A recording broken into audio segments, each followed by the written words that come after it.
Hi everyone, and welcome to a new episode of Paratalk. This week I have Hannah from H.Haunts Paranormal. We're going to talk about ghosts, and we're going to talk about investigations, and we're going to talk about all things a bit weird. Hello, Hannah. Hello, thank you so much for having me on. That's all right. Nice for you to come on. You're my first Australian guest, I think. Wow, good stuff. So I think it's quite cool because I wondered how the ghost investigations and all that go down under, how that how that happens. But I am a bit of a fan of Amy's Crypt, and they do a lot of investigations and YouTube videos. So I thought, hey, I need to get somebody who investigates the paranormal onto Paratalk. But before we jump way in to what you get up to and stuff. How did you get into the paranormal? How did that happen? Well, I think I'm probably a good first Australian guest to have for you because I actually grew up in England. I lived in West Yorkshire for most of my childhood, and then I moved to Australia when I was 12. So my ghost origins, my paranormal origins, are all based in England. So a nice synchronicity for your show today. Did you kind of get into the paranormal when you were very young, or is this something sort of in recent years that you took an interest to? Yeah, my whole life. So I grew up in Saltaire, which is a small town in Bradford, up in Yorkshire, and Saltaire is a old village from the 1800s, built by Titus Salt, and he had a textiles factory up there.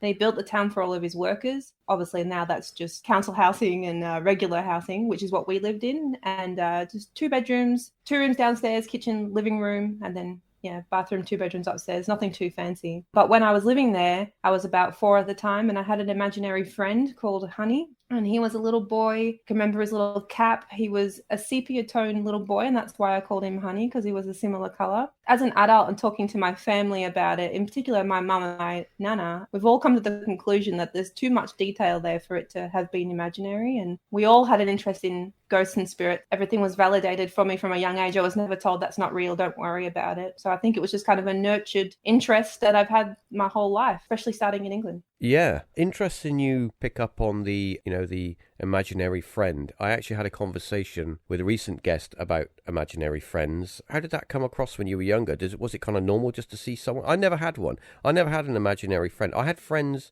that had an imaginary friends, and they used to get quite angry that I couldn't see them, and I couldn't see anything. How did that work for you? I mean, was it kind of normal? Was it frightening? He would come around in the house as a shadow form, and when he would come out of the shadows, he would be a boy. So I would see a shadow figure moving throughout the house, and I'd just go, "Oh, that's Honey, that's Honey," and then Honey would come out, and then we would play. I don't think I ever had friends that would come over and I'd be like, "Oh, this is Honey." I don't think that ever happened. There was a clear distinction that this was something that I had. This was a friend that I had that I didn't necessarily share with anyone else.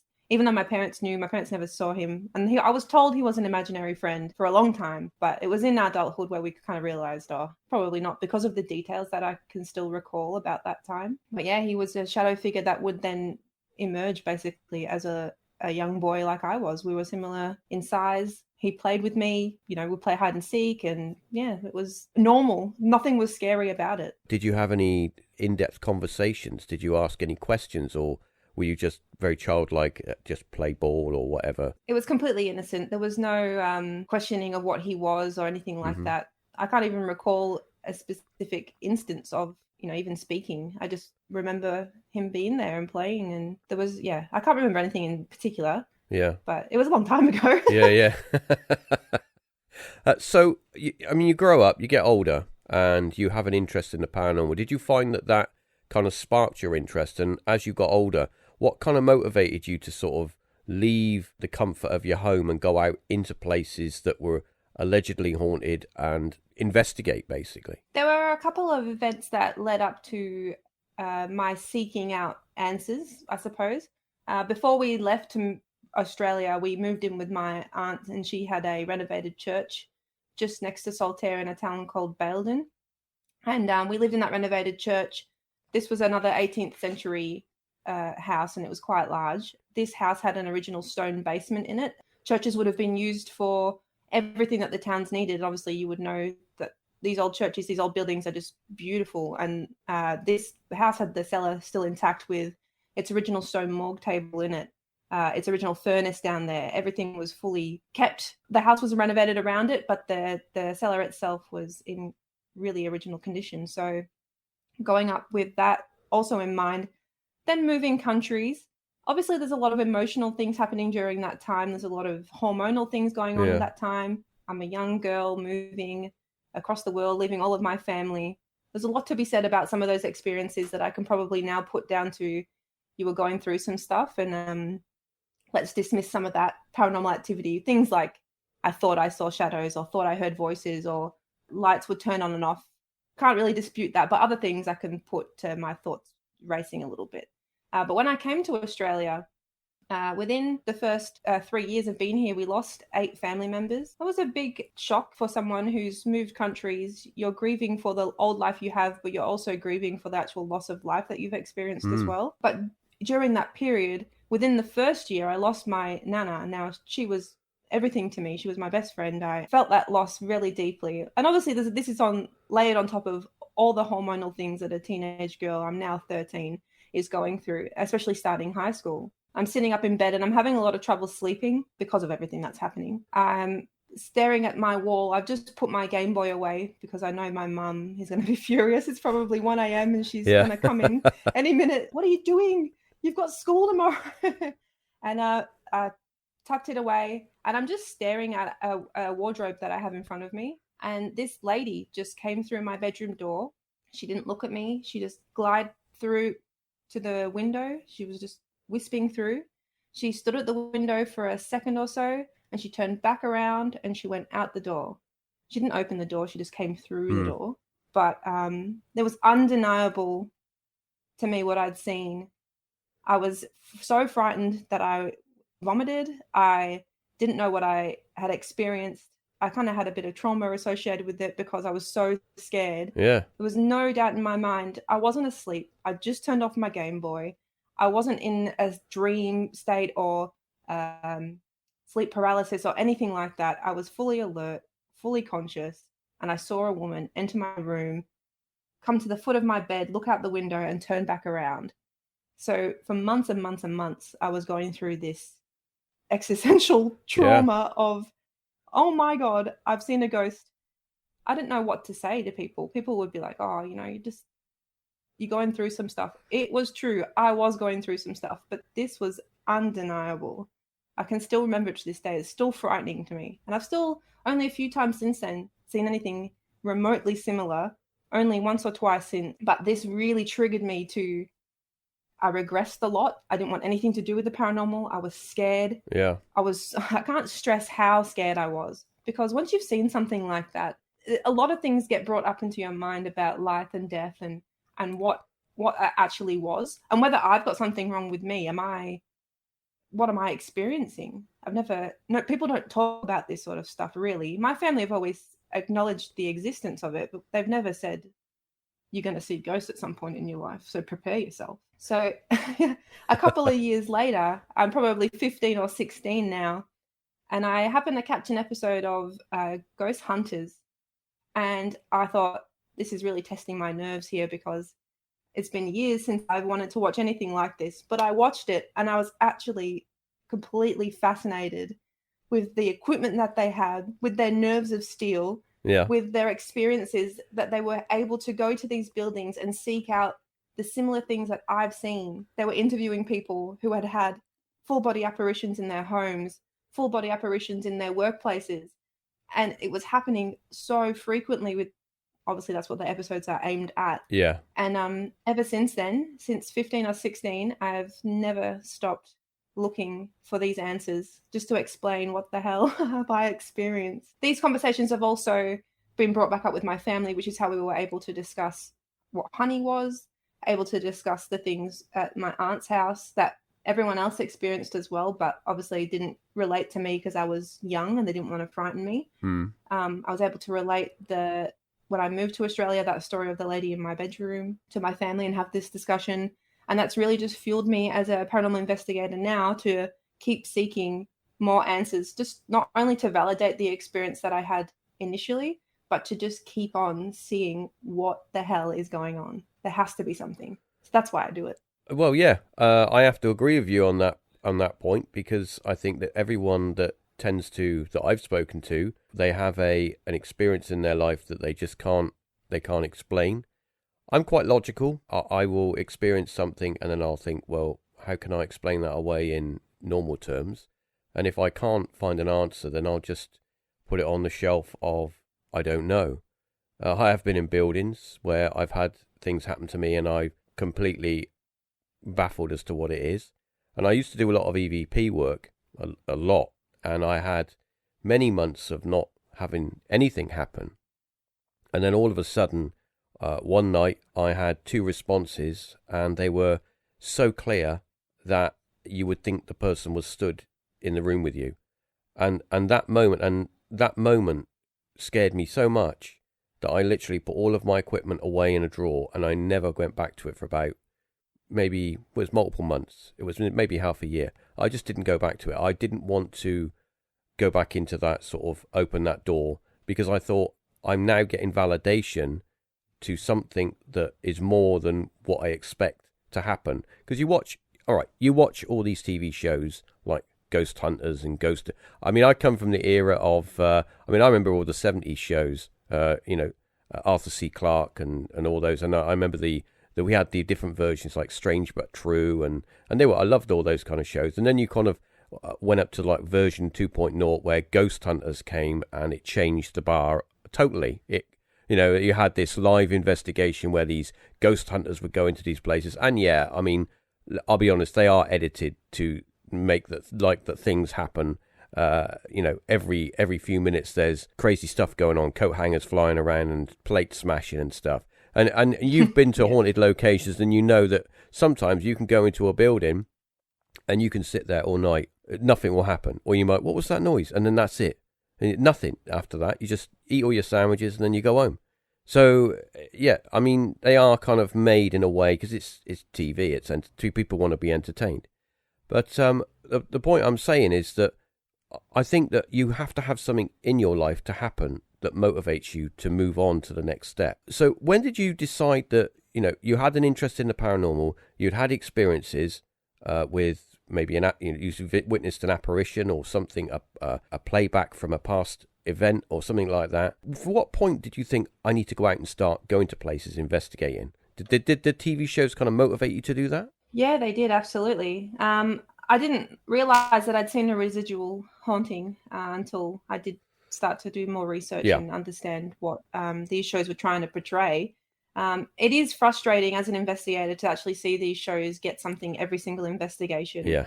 I do say now, 99% of the time, ghost hunting is sitting in a dark room waiting for something to happen. Yep. But it's that 1% of the time that something does happen that really, really keeps me coming back. It really, truly is just a waiting game sometimes, and you can't force it. You can't judge what a night's going to be like. Some nights when I think it's going to be quiet, I'll get a really good EVP, and other nights I think things feeling a bit charged and there's flat lines. There's nothing happening. But what really provoked me to investigate was actually when I came back to England. So I came back to England in 2013 to visit. I'd never been back since we moved. And I'd seen some of obviously we've been talking about that. I'd seen some of the shows, and I thought in particular, I was really interested in Most Haunted. The way that they do their show, even though they've been caught to fake it numerous times, I think it's interesting how they had their base camp, they had their historian live on set. And I'd seen an episode done at the Vaults in Edinburgh, and I'd also seen that Ghost Adventures had done a similar thing, and they'd got some really interesting evidence. So while I was in Scotland visiting, I wanted to do it. I thought, I've got the nerve now. I'm back where it all began. It's almost a full circle event. Let's go and do some ghost hunting while I'm in the motherland. Let's do it. I took my partner, and we both didn't really know what to expect. We'd never done a history tour, never mind a ghost hunt. So this was really, really daunting. We went underground into the vaults. We had some pretty cool experiences, some rocks thrown, more of a personal experience where we were experiencing extreme heat, but it's underground in Scotland. Yeah. That doesn't happen. Later to be told that there was a large fire in that vault. I would say that's about as sensitive as I've ever been. I'm not a sensitive or a psychic or a medium or anything like that, but that still to me was unexplainable because I experienced what I experienced that night, and it really was a good intro because I wasn't too frightened. It was like testing the waters a little bit to see what was acceptable for the old heart to handle. Yeah. what how far can I push this? And then once I realized we were safe, everything was all good, I can handle this fear and adrenaline. When I came back to Australia, within 6 months, I'd done two more. I'd done an asylum and a prison here, and I never stopped ever since then. I just kept searching more and more because it's not only an adrenaline thing. You know, when you're in a high fear, highly tense environment, Yeah. especially when you're associating past traumatic events with actually personally going out and seeking these things. There is a Yeah. bit of a mind game that plays with you about that. But I never stopped. Still now. I was going I'm to not ask. as scared anymore though. Okay, so I was going to ask you regarding your investigations. How do you work with an investigation? Now, I know that some people prefer to go out and with a group of people, and everybody's got their job and everybody does their thing. Somebody's maybe in charge of sound, somebody's in charge of setting up, traps. Or how do you work? Are you the kind of person that likes to go out just and be alone?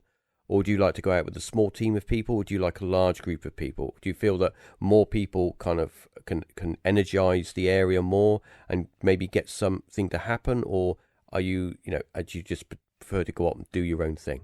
I am a skeptic first and a believer second, and Mm-hmm. I only believe because I've had events. Because of that, I like to keep things as localized as possible and as small as possible. You never know if you're going with a bigger group, a larger group, what someone else is planning or thinking, or maybe just innocently has interfered with something that you've set up. Even if it's deliberate, you won't know. So I really do prefer to be alone or with a team of maximum four, just so that we can have validation of evidence that does occur. So multiple people witness or see something or hear something at the same time, but also to eliminate that external factor that someone else could be manipulating the situation, could be tampering with the situation. And it also helps you really debunk a situation, especially someone could say, I saw something, oh, well, I'll just go quickly check outside and make sure no one's out there. Or I'll go and quickly recreate this and see if I can get the light to cast in the same way and try and work through it. When you've got too many people or too few people, those things are really hard to recreate. So I personally, I'll either be alone as a duo or with four people maximum.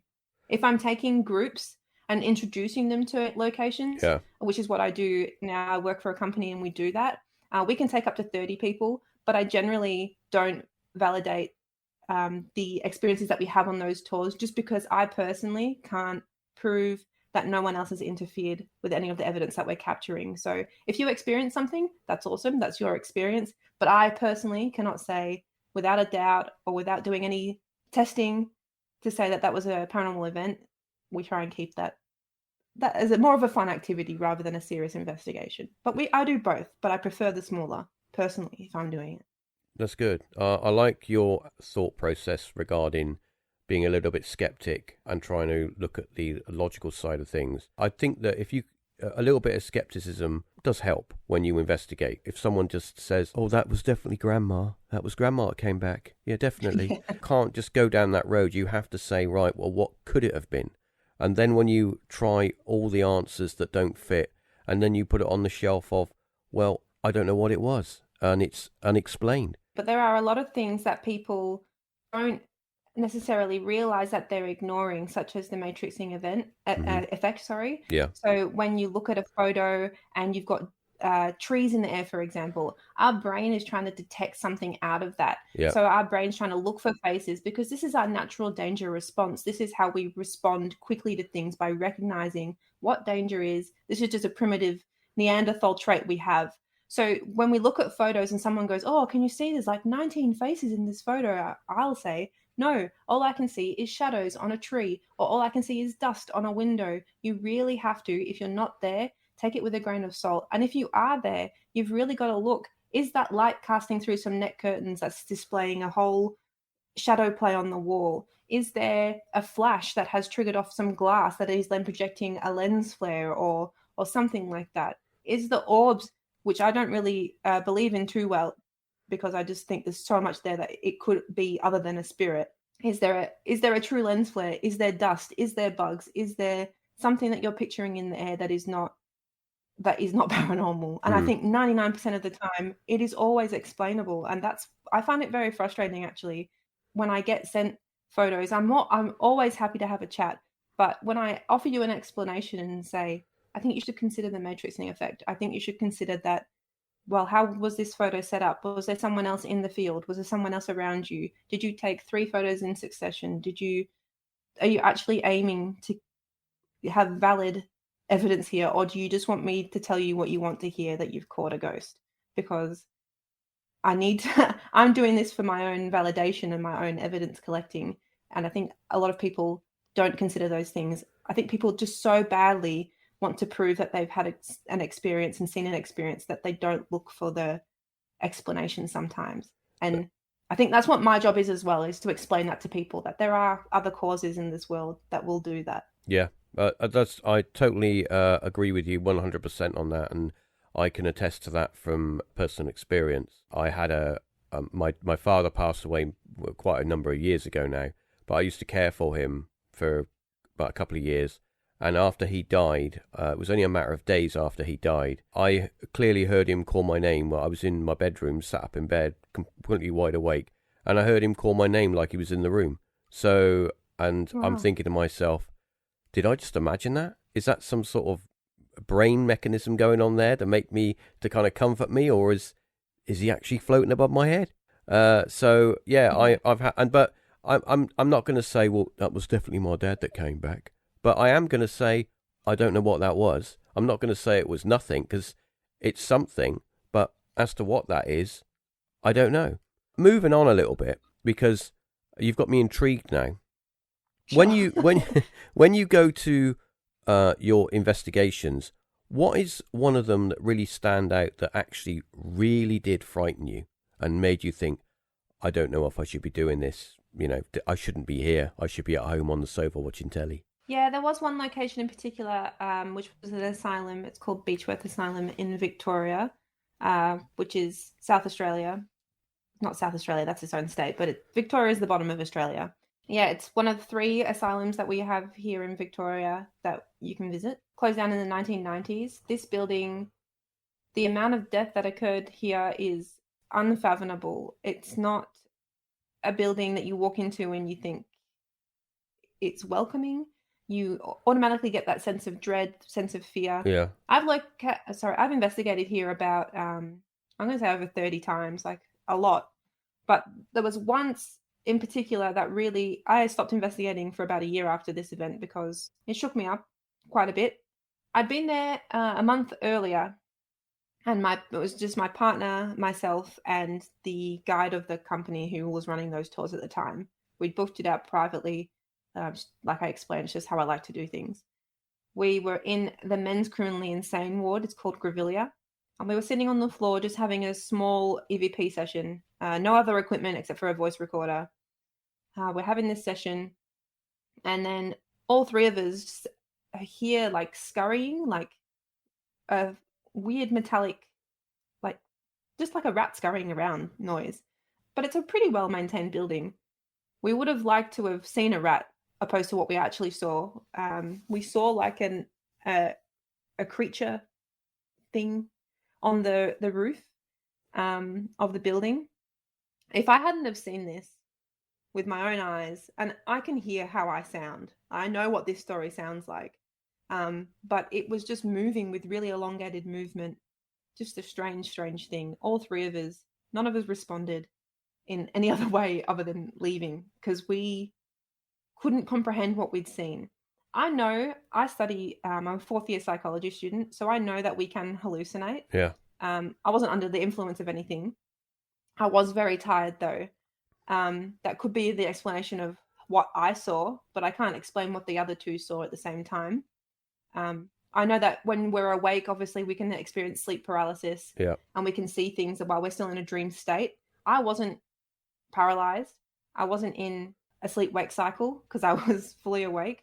I could have been hallucinating just from stress, fear, anxiety, a hormonal distribution imbalance that was going on because of all of those factors. And I was very tired. It's about a 4.5 hour drive from my home, and then I had to drive back too. Blimey. So there were lots of factors involved of what I could have seen, but not for what the other two said that they saw as well. So that event really frightened me. But I came back 4 weeks later, approximately, with a group of 15, and it was just meant to be a fun investigation. This is one of the most haunted buildings in Australia. This is one of the most haunted buildings I've ever been to. People get interested about that. They want to see what you experience. So yeah, I took this group up there, and pretty normal night. We were doing a 7 p.m. till 7 a.m. sleep over there, and we don't sleep. That's the whole point. You've got 12 hours in this haunted building. None of you are sleeping. We're having a good night. So yeah, we got to about 3:45 in the morning, I'd say ish, by the time that this event unfolds. But this company were holding a straitjacket challenge at that time. I'm not about that. Don't want to be strapped up in a straitjacket, thank you. I've experienced some of my own things and I don't need that thrill. But if you want to, I'm happy to oblige and put you in that situation yourself. That's fine. So I did that. We put him in the straitjacket. This building is Grevillea again. So this was the same building that I saw this elongated creature thing. Yep. I'd left him in there. And then as I'm leaving the room, it's quite a long room because these would have been wards, basically, wards where people would just have bed by bed by bed. We've left him in there. We've locked the door behind him, locking the doors. But as I'm doing it, he was the kind of person that would say something happened if it didn't, even if it didn't. He's the kind of person that would have said that he heard this or that. So what I did is I put a voice recorder on the floor, pitch black. He would not have seen me. And to this day, I believe he never saw me because when I showed him the evidence that I collected afterwards, he was amazed. I genuinely didn't hear any footsteps leading up to the recorder either. He was still on the floor when we went back in the building because he needed assistance getting up because he was in the straitjacket. But I did it primarily to capture him faking anything. Yeah. I then left through, took the rest of the group out, but 2 girls said that they wanted to stay in the building. I'm more than happy for that to happen. It's still public grounds, so anyone could be around. So for his safety, I was happy to leave 2 of them in the building. We left them in a surgical unit and they were sitting on an autopsy table facing each other. So they were face to face. We went to the next building and left them all. So about 40 minutes later, we're in this next building, which is also a men's criminally insane ward. And we're having some poltergeist activity, which is still quite scary in itself. We had a table shove out from us. You got 12 witnesses to this. This was unbelievable. And I'm thinking, I was so happy. But again, I couldn't explain. I couldn't prove that it wasn't anyone else in the group. I was just trying to enjoy the moment and just say, wow, this is some pretty cool activity that we're having if it's valid. When we all just hear this gut-wrenching scream, like this is the loudest scream I've ever heard. I thought someone had been hurt. Like I thought someone had broken into the building. I genuinely thought someone was hurt. We ran over there. We're frantically unlocking this door. Like, oh my God, I should never have locked them in. Like, this is stupid. The girls are knocking on the door. Let us out, let us out, let us out. Let the girls out. And they run to their cars. They're done. They don't want to be there anymore. I go in and I have to get the guy up because he's sat on the floor in this straitjacket. And he goes, I don't know what happened. I have no idea what happened. I get the recorder up off the floor. I put it in my pocket. I didn't even review anything. We're all a bit shaken up. Not only have we experienced some poltergeist activity, but the screams that we heard, you don't hear every day. It's quite confronting. I get the girls though, and I say to them, I need to know what happened. If there's someone in the building, because I heard someone was there. I said, if there's someone in the building, I need to know because I need to go and make sure no one's locked in there, no one's vandalizing, no homeless people, for example, are going to be in that building. So we went back, a couple of us just did a sweep of the building, no one to be seen. Come out and the girls say, okay, so we were sitting face to face. Then we saw this woman, she came out of a room, she came down the corridor and she just come running at us. And then the girls screamed. That's pretty confronting to have to see and experience an apparition coming at you. That's quite terrifying. This guy in the other room, he would have had visual of that corridor, but he said he didn't see anything and he didn't hear anything until the girls screamed. I left it for a couple of weeks because, like I mentioned before, it's quite exhausting to travel when you're doing these 4.5-hour away, 12-hour overnight and come back. And then, you work in between that. So you've got to recover mentally as well as physically. I thought, oh, I better check this voice recorder, because after all that, it might have just been him doing a little bit of a running down up this corridor. Checking it, nothing, can't hear anything until we hear this really loud scream. So there's one really long scream for about 3 seconds long, but after that, you hear the girls scream. So there's one really loud scream, and then the girls scream. So there's one girl facing the corridor that she says she sees this woman. She screams. Then within a second, the other girl looks around and she also screams. It's 3 separate movements, but no one in that building, and not us, heard that first scream. That first scream is just an EVP. So they said that they didn't hear any noise. They just saw the apparition running at them. He certainly didn't hear anything, and it was in the same room as him. I know that through the audio waves. It's a dictation recorder. And when you're speaking clearly, it's blue. And when you're too close, it goes red. And the scream is in full red, which means it's pretty much on top of this recorder. It couldn't have been anywhere else. And you can see the girls' screams on this dictation recorder too. In the audio bars, they're small blue bars, which means that they're further away. So that's how I know that they were in the same room as the recorder. I just think when I caught this evidence, and I'm happy to share with you too, if you would like to put it on the show, or I'd like to listening. I'll if you send it to me, I'll tag it onto the episode so that listeners can get very scared as well. Yeah, but it's the girls react. The girls don't. The thing is, if they were reacting to a scream, they would be screaming on top of this scream, because no one goes, wait for that to finish and then scream. Yeah. Whereas theirs is a very their reactions, their screams, their fear matches up with their story of one person saw it, screamed, and then the other person looked around to see what she was screaming at, saw it, and also screamed, because the timing is just so perfect. Yeah. So that, while that event didn't happen to me personally, having to hear those screams multiple times calmed these women down who were absolutely beside themselves. I've never seen someone so frightened, even my own self having experienced what I've experienced.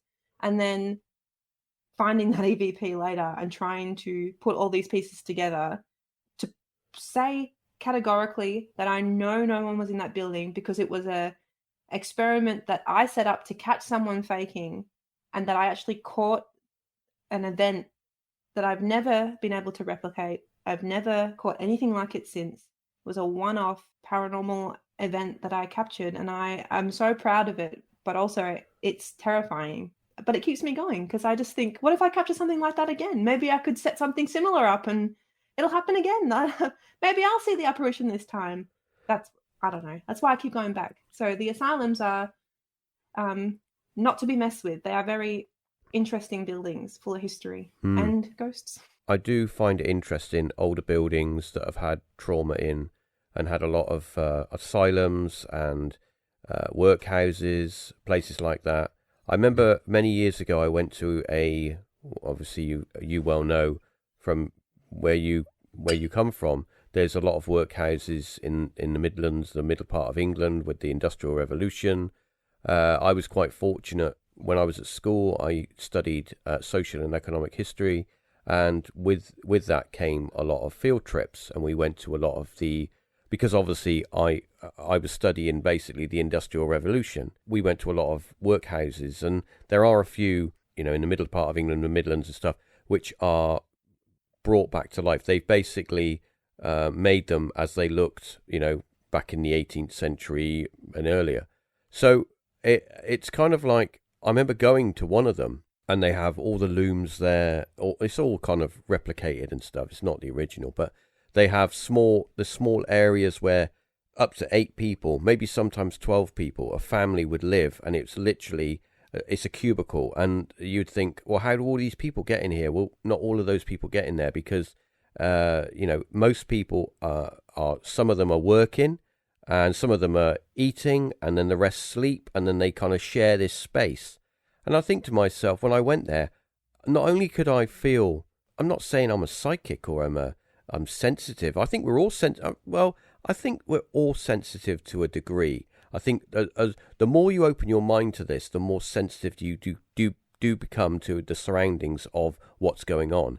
And I do remember going this time. Yeah, this time I was a teenager. I was kind of getting into the paranormal, and I was into the UFOs, and that my dad was a UFO investigator, and he was a member of before, and he did all his UFO stuff, and that's what got me hooked, because I had a sighting back in the 80s with him and my friend, and it kind of all got me into the paranormal. I got into Arthur C. Clarke, hooked on Arthur C. Clarke's Mysterious World, and I watched all those, and the Unexplained magazine, and I ate all that stuff up.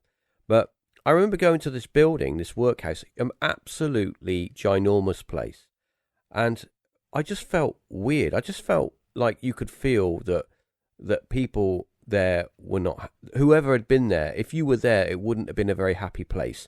And I know that's quite logical to think, if you're a destitute and you've got nowhere to live, you're going to end up in the workhouse doing, cleaning wool from looms, which is an incredibly dangerous job, and you can die from it. But I think it's just a feeling. It's like when you go to older buildings, older castles, and manor houses, and places where people, generations upon generations of people, lived and died and had arguments and all that stuff. And you think, you get that feeling. It's just a feeling of history, of past events. And what I was going to ask you, going on from what you've just said, what's your thoughts on the emotions, the people emotions of imprinting on a place, on a building, or the land, or an area? Do you think that that's a plausible thing to think, that we as human beings are able to, and if there's enough of us, and it's traumatic enough, that we can emotionally imprint on an area? The logical part of me says no, because science can't really explain that. And it's hard to explain what emotions are and feelings are in general anyway, because everyone has their own individual experiences of those things. So it's a shared experience, but it's deeply, deeply personal. I do lend to the stone tape theory, however, in that buildings that are made of natural stone and natural materials can absorb energies.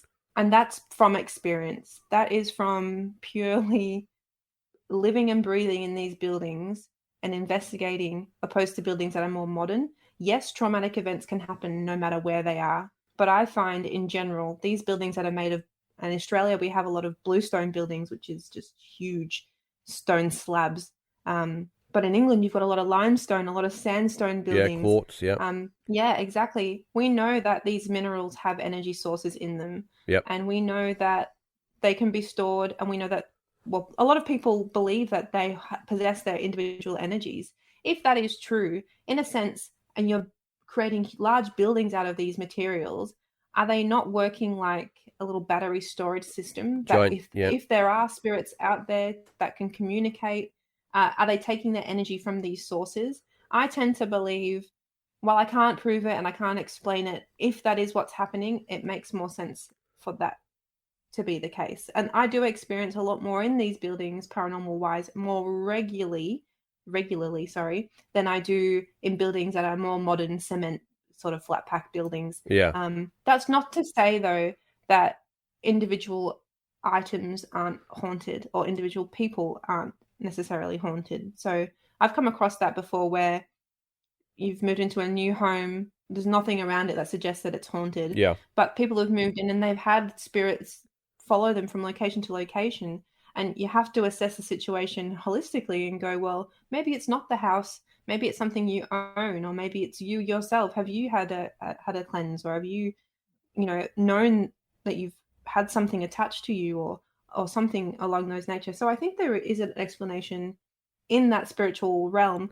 We have that sense of, in humans, we've got that sixth sense about us, where we can walk into a room and know someone's just had a fight. Or we can walk into a room and see, who's been laughing? Like, what's going on in here? We have that sense among us when we're alive. Why wouldn't we have that sense when we walk into a building? And even just knowing a little bit about the history, you feel that sense of threat, or you feel that sense of sadness, or something like that. I have experienced that myself, where I've had a little bit of an empathic response, in that I feel emotional for no reason in a building, or I'm not a very emotional person. I don't think I'm pretty calculated and pretty logical about things. So when I go into a building and I start crying, I'm like, well, this is not Yeah. me. This is not normal. I can't explain those events. There's a lot about the paranormal world and the whole field of investigating that is unexplained. Even though you're having these experiences, and I personally have had a lot of these experiences, that I'm still like, well, I can't say it's a ghost, I can't say it's paranormal, but it's certainly not something I've ever experienced before. That happens a lot, and I do wonder if it is the actual buildings themselves that have had such trauma on them. That would impact a human, so how can it not impact energy, even if it's there in the material makeup of the building or not? That's what I think. Okay, so I'm gonna go do a 360 on you now and completely flip this conversation around because I really want to get your feedback on life after death and out of body experiences. I know that it's very hard to.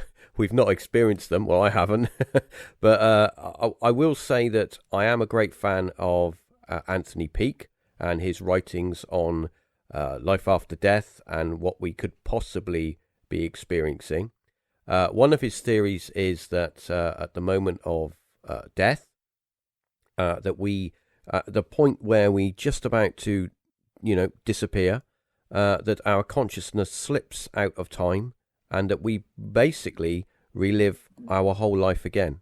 And that he calls it cheating the ferryman, and that where we have this whole life experience again, because like 1 minute could last 100 years when we're not, not in any time, when we're nowhere.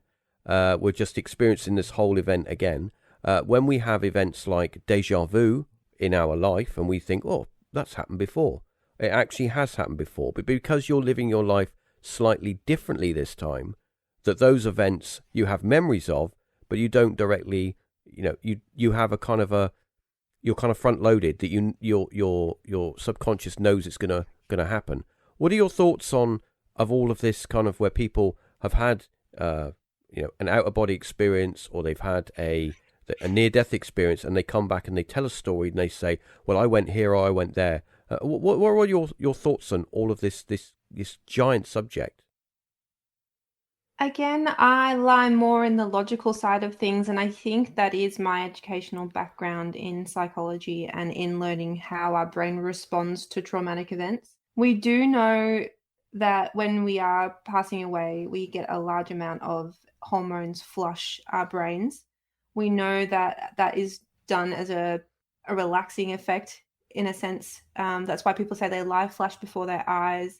It's a hormone release in our bodies to help us, A, not feel pain, B, go into a relaxing state so that we don't hurt ourselves if we are about to have impact or something along those lines. We also know that while we can't explain deja vu, we're pretty sure it's just a brain delay. So while we think that we've experienced that event, actually our other senses have already seen that happening. Our eyes have seen it, our ears have heard it, our noses have smelt it, but our brains actually just not had that connection yet. So we experience that twice, and that's the deja vu effect. But that's not proven. That's just a theory. I also believe that about the other events. So I believe that out of body experiences, I think people discredit sleep paralysis a lot. I think can explain a lot, especially for people who have experienced trauma and traumatic events. If they've experienced something that their brains don't know how to cope with, they don't, and not just their brains, but actually your emotional intelligence, you don't know how to respond to that.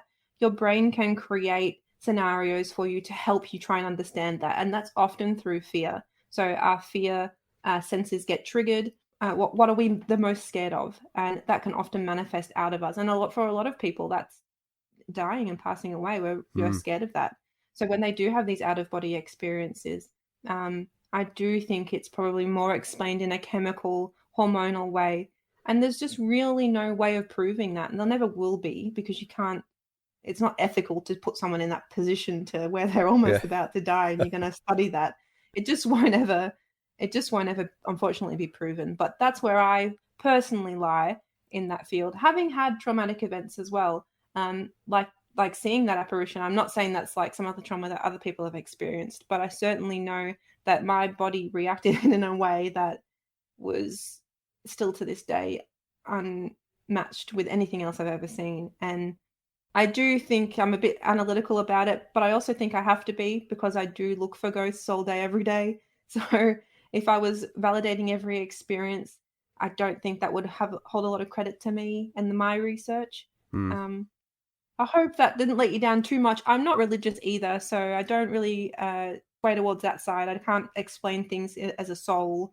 I can't explain things, heaven or hell or past life or anything like that. It does hold me in a little bit of a bind as to what ghosts actually are, because I don't know. I don't know how I can walk into a building and have a spirit say my name. I don't know how and get it on EVP. I don't know how I can get these EVPs responding intelligently to questions that I'm asking. Or just, I noticed that you commented on an EVP I posted last week, just commenting on the fact that something looked sparkly. Like, how is that happening in a room? I don't understand. I don't have the answers, and that's why I keep doing it, because I need to know more as well. I need to know. I don't know if I ever will know, but I'm really enjoying that process of trying to work it out and just the challenge of it. If I can contribute not 1% towards this field of proving that something does exist, then it's not been for nothing. And even if it's just my own validation, I'm okay with that too. I don't mind. Yeah, I'm quite happy with your answer, because I think that everybody's answer is quite valid, because everybody has an opinion, and it's kind of like, it's cool to listen to everybody's feedback and everybody's input, and it would be pretty boring if everybody had just agreed with everything and said, well, yeah, okay, yeah, I'll go along with what she said. So it'd be a bit, it'd be a bit boring. So it's nice to have different people's opinions and feedback, because that's what sort of furthers the field of investigation, because from that you can get new ideas and new ways to sort of look at unexplained phenomenon. So as we've come to the end of this podcast, I do have one final closing question. I'd like to ask you if you have ever ventured to investigate UFOs, looked into what possibly Bigfoot could be, or any other phenomenon, or are you kind of just want to stick to the sort of ghost stuff? I'm completely open to having any paranormal experience, whether that be UFOs or cryptids or elemental spirits or anything like that. However, I think there's a lot to learn about the spirit realm and the ghost realm that I'm sort of already looking at. And I feel like you can be a little bit of an expert in too many things sometimes. So if those events happen to me, I welcome them. But I think I just want to personally focus my research in the one area, and just learn as much as I can about one thing, rather than learning about lots of things, because Yeah. I think it will take away from the fact that I really want to focus on ghost hunting and learning more about that side of things. But I don't invalidate UFO sightings or Bigfoot sightings or anything like that. If that's what people put their passions into and their time into, go for it. I think that's great. You got to do what's right for you. I can't invalidate those experiences at all. So what are your plans for 2022 when it comes to your investigations? Have you got any places lined up that you really think I definitely need to go there this year? I've done a few actually. I've just done 9 investigations in 6 weeks, so I'm pretty tired.